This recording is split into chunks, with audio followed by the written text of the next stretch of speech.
is actually the urgent, important quadrant that I first learned about from Stephen Covey in his 7 Habits of Highly Effective People. Got it. And I want to go through this with you, and then I think it'll apply directly to what you were talking about, and we can talk about what might make some sense for you down the road as far as continuing to improve that business, as all owners and business owners are trying to accomplish. Sounds good.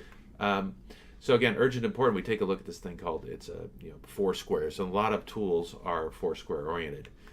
In the top left, we've got this box called urgent and important.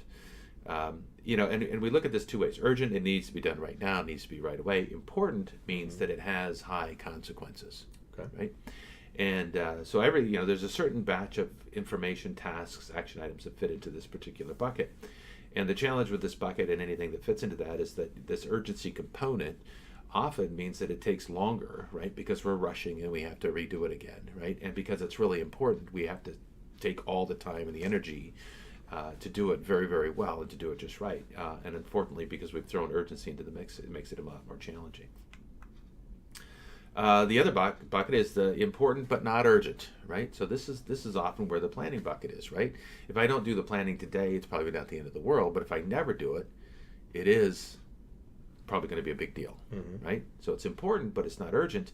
And this is the kind of thing that we struggle with getting done because it's so easy to kick it out and push it off to the next item. And we have to talk about what are strategies to make this stuff happen, to get it onto the particular calendar. And we'll come back to those in just a minute.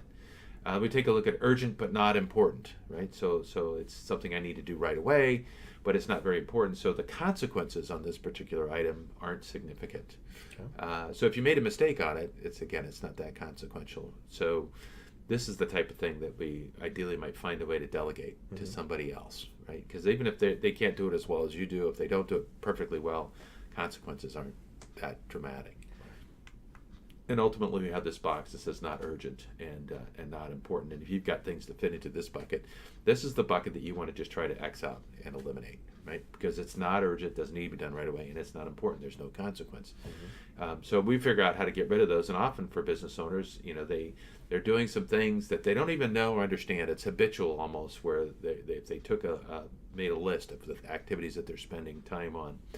They might find some items that are not urgent and not important, and then we just figure out how do we just cross those off the list and move those to someplace else. Yeah. Same list, we could say, look, these are some things I'd like to delegate. And those two things are really important.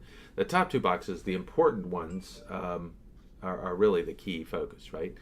The way we stay out of the urgent and important box, the top left quadrant, right, is to focus on the top right quadrant. So if we're spending on the important but not urgent time, so now this is where we're planning, we're putting the strategy together, that will allow us to stay out of the urgent and important bucket. So the idea there is just to try to stay out of the top left bucket